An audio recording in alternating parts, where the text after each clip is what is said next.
two, one, two, three.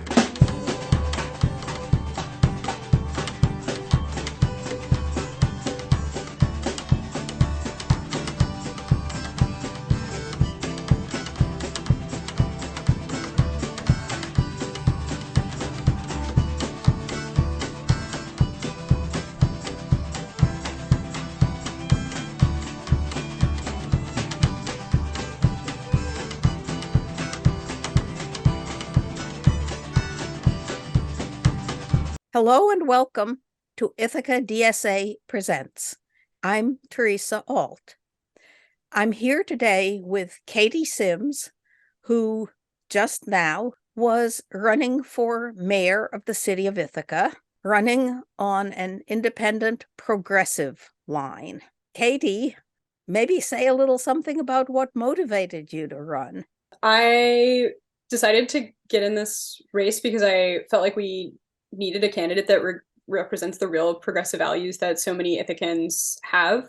Ithaca is a city that's made really bold commitments in the past couple of years on things like climate change and climate justice, just dedicating our city to the Ithaca Green New Deal, on public safety reform and reimagining, on addressing our housing issues, and really investing in a city that's wonderful. We have this idea of Ithaca as a really wonderful progressive city, and we don't necessarily see that on Common Council and in the mayor's office.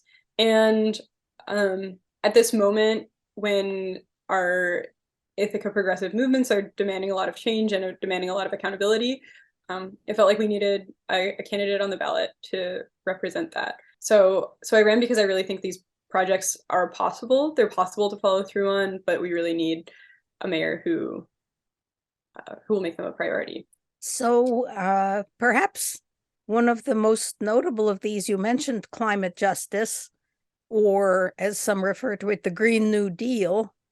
And just last month, we learned that our wonderful, respected leader for the Green New Deal, Luis Aguirre-Torres, was leaving the city because he was very frustrated. So perhaps you could say a little bit about what drove him out, and secondly, how we can recover.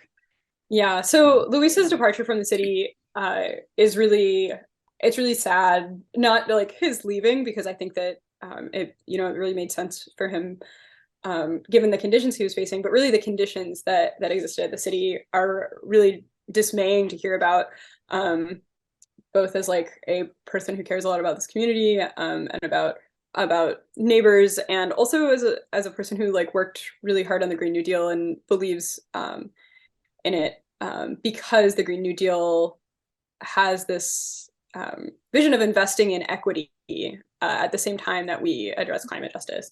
And so Luis has spoken publicly about the fact that his leaving was based on racist microaggressions at the city from other staff, and in particular, like the group of people who supervised him.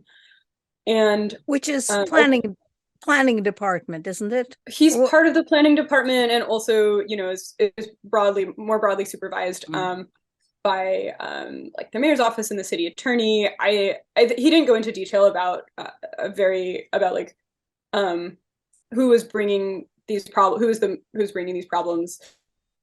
But I think it's fair to say that his work was stonewalled by these problems. Some of the anecdotes that I have read about include people kind of challenging where he got his knowledge from, and like in particular his like university education in Mexico, and it just reeks of racism and xenophobia, and is totally unacceptable and disappointing to hear from our city officials, who are supposed to be bringing out a non-discriminatory city political process in the bureaucracy, and are so clearly working against that.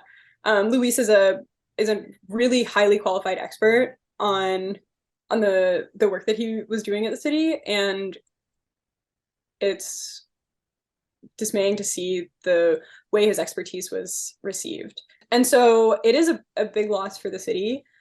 I also think it's a wake-up call for the city to do better, to ensure that management of the city is treating people with the dignity and respect that they deserve, that the management of the city is taking the community's demand for equity and respect and justice to taking that demand seriously and actually following through on it, and to make sure that, you know, when the city is making staffing decisions and when the city voters are electing representatives and officials, that we're choosing people who are going to follow through on building equity and dignity and, you know, dismantling racism in the city.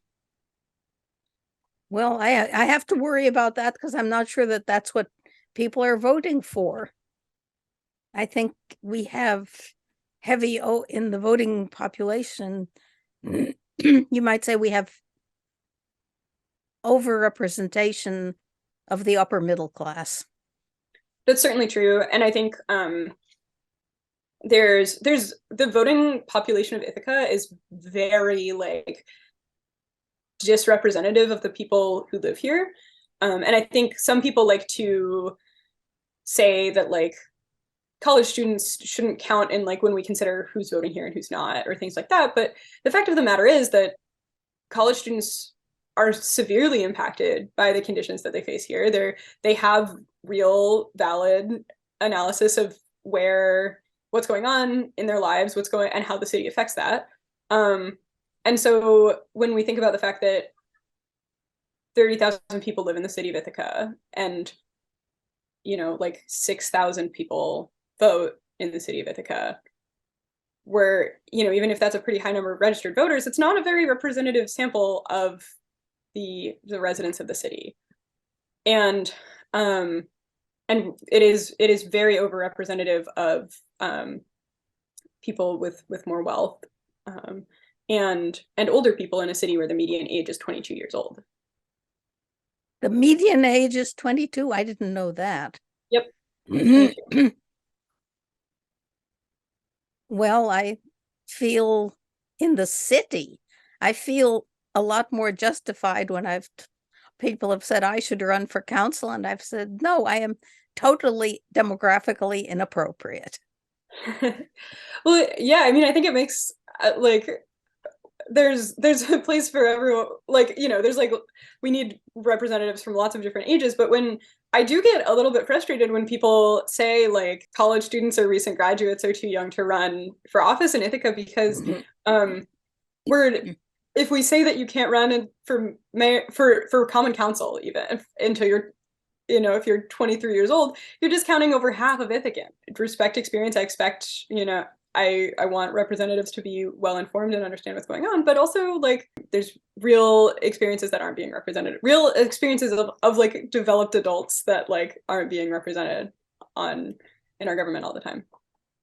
Not necessarily right now, I think. Yeah. You know. Well, let's move on. I mean, to me, in my area of interests, housing and a real crisis in this city. For sure. The housing that is available just doesn't match the incomes of the workforce. That's extremely true.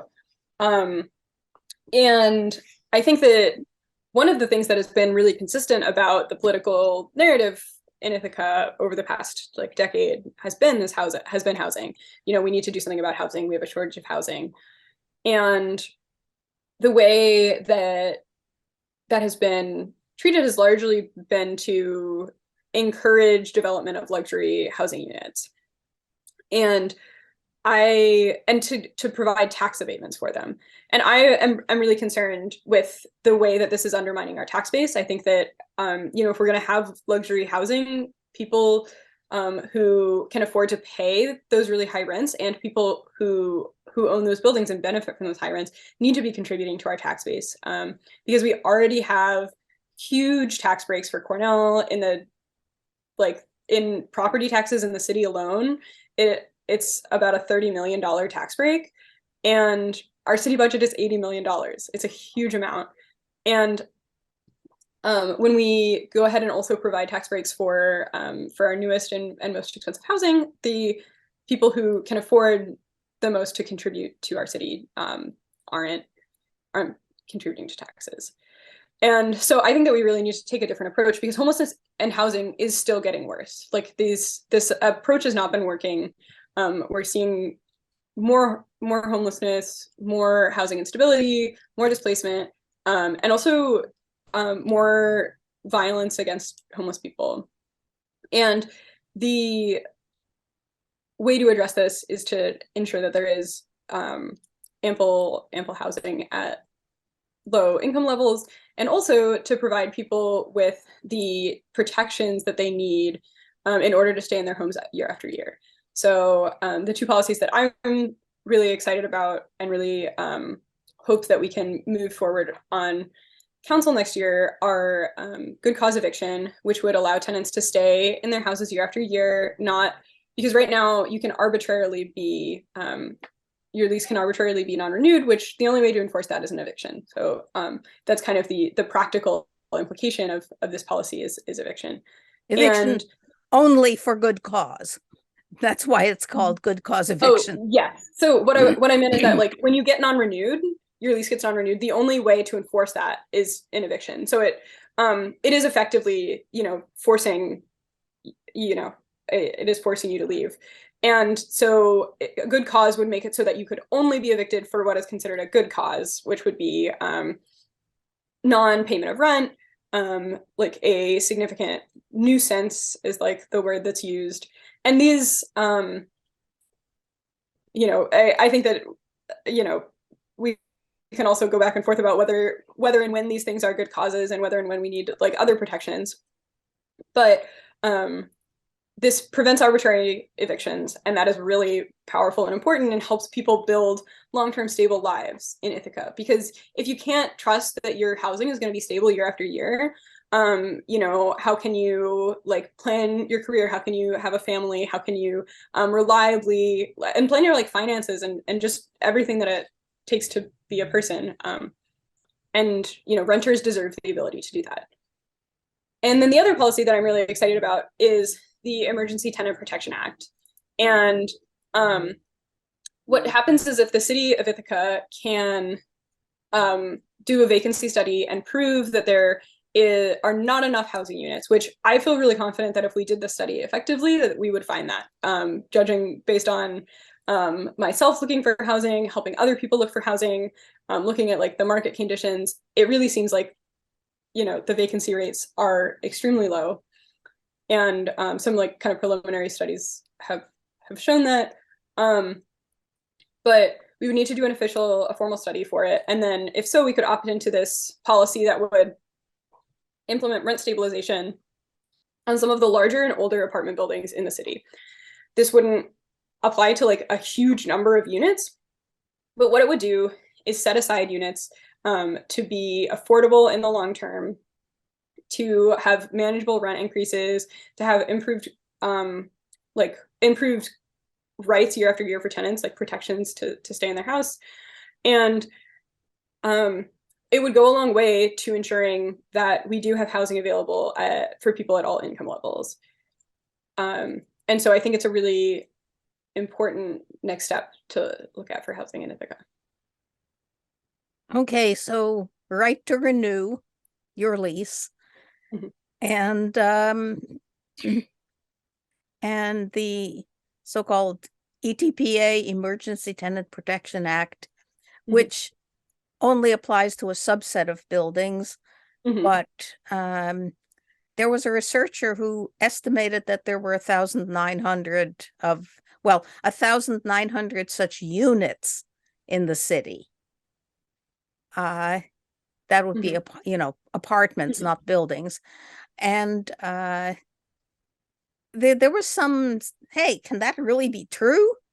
And I actually, a couple of years ago, went out on the streets and using not all that scientific methods, like eyeballing a building, figuring how old it was, and counting It would have to be built before 1974, and counting the number of mailboxes as Mhm. and I came up with, like, I forget it, something like 1,400 just walking around. And I figured I knew there were places where I just hadn't gotten any information. So, Yeah. Yeah, so I it's, think it would go a long way. yeah, In Ithaca. it started to sound very feasible. And we had a brief campaign toward that. Ithaca DSA led it, but then kind of, I think the tenants union jumped in and said, no, no, not that. And we've got to do right to renew. And then right to renew didn't pass either. One kind of upset the other, and then the other didn't, then the one didn't pass. So I think, and right now the DSA priority is not quite a city thing. It is improved transit and free public transit. And of course, that too is intimately connected to questions of housing. Mhm. Because if you're working a crazy job like in a bar or a restaurant, and the buses have stopped running but when it's time for you to go home, then you do best living within walking distance of your workplace. But if you have improved bus service, it increases the range of places where you could live.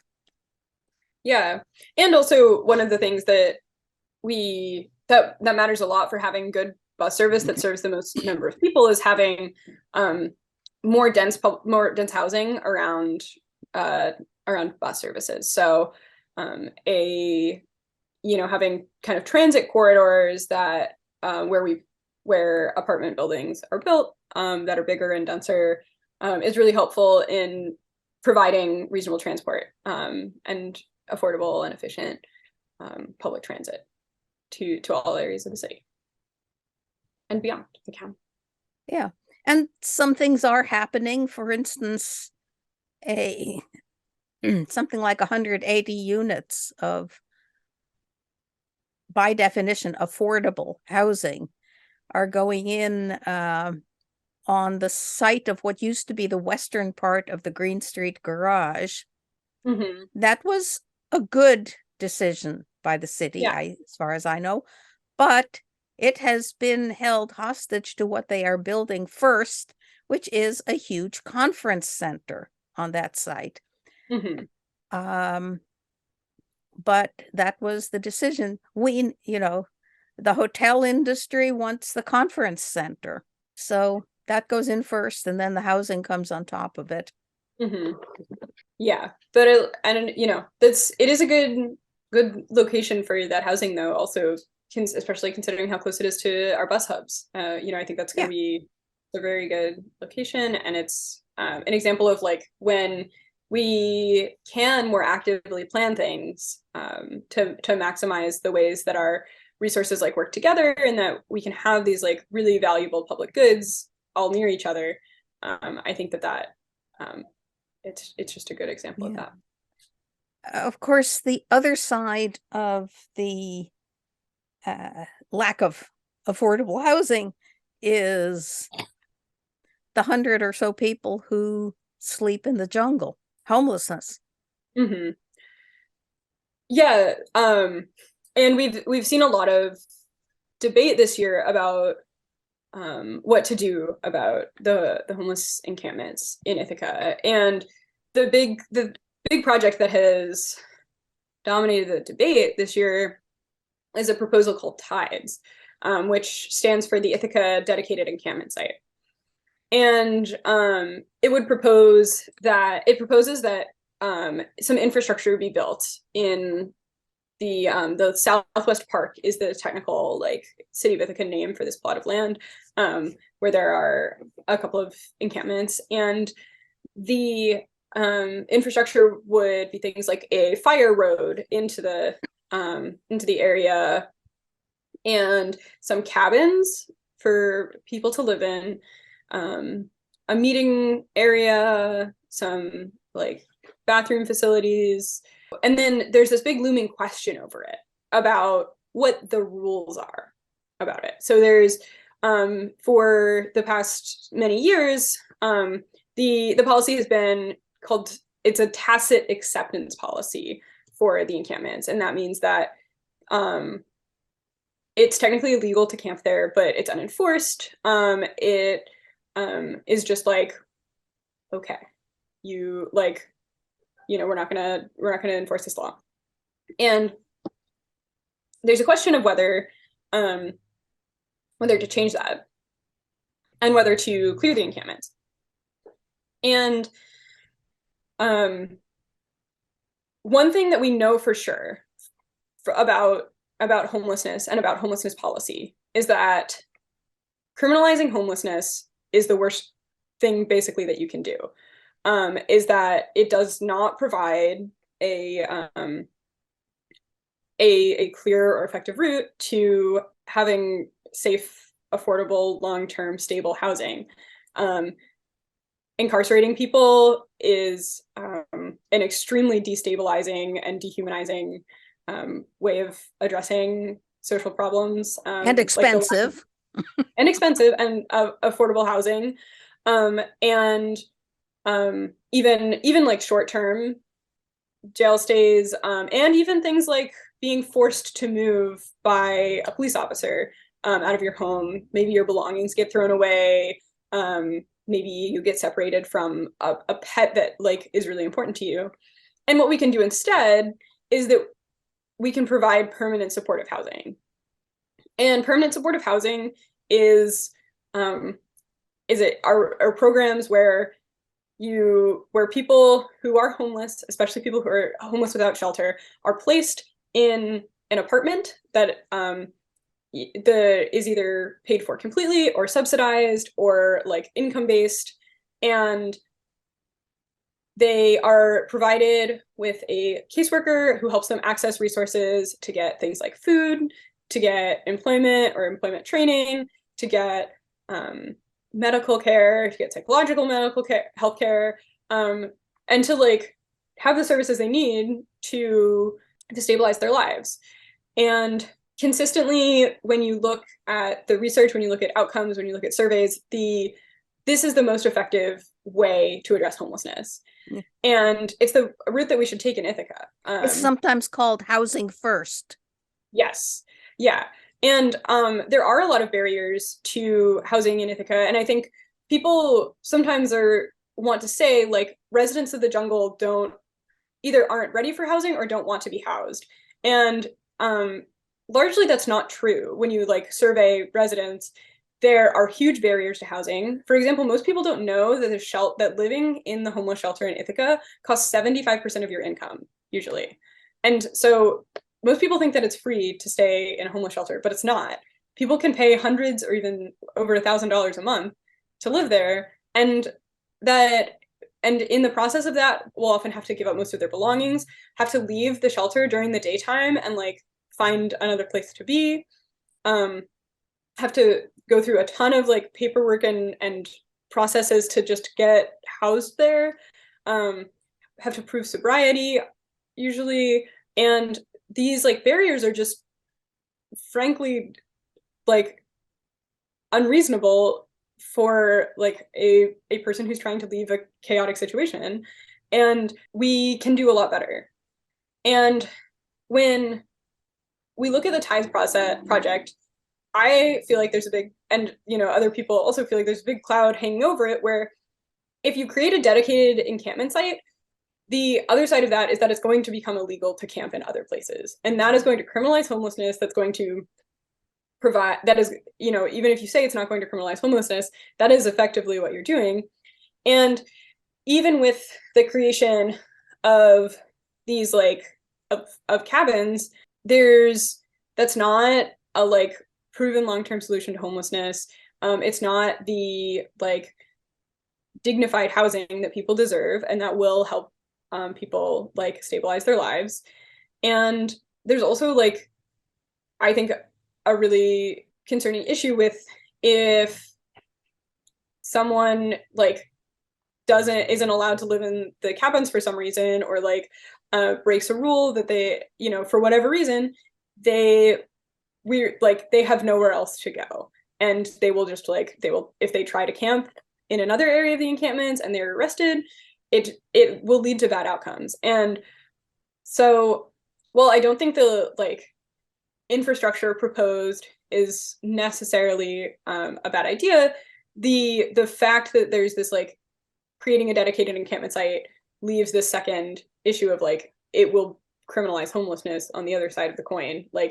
That is what's really concerning, and that is why people who care about positive and successful and effective solutions to homelessness in Ithaca, we need to be focusing on increasing our housing stock in general, increasing our tenant protections, and in particular investing in permanent supportive housing. Well, what you've been saying sounds a lot like what I was hearing just yesterday afternoon from the Health and Human Services Commission's continuum of care. And they too emphasized housing first and don't criminalize camping in unsanctioned places. Mm-hmm. Rather do something attractive and easy to get into. Yes. And let people come and provide that permanent housing, permanent supportive housing that they can move into and stay in. Yeah. And I think people have this assumption that when progressives propose positive policies like this, that they won't work. But when you look at what's happened in other cities, when you look at what pilot projects and data show, these are really data-driven approaches. They have evidence behind them, there are case studies behind them, and we know that this is going to be more effective. It's not just as much as I am a compassionate oriented person, it's not just a warm and fuzzy idea. It is actually the way that is shown to help, and we should listen to that evidence. The Human Services Coalition housing workers have been doing a really awesome job of putting together projects about this, and so and at the continuum of care. So I'm really excited to keep seeing more of that, and I hope that we can listen to their expertise and create policies that follow through on it. Thank you, Katie. This has been a good conversation about the biggest issues that face Ithaca. 1, 2, 1, 2, 3.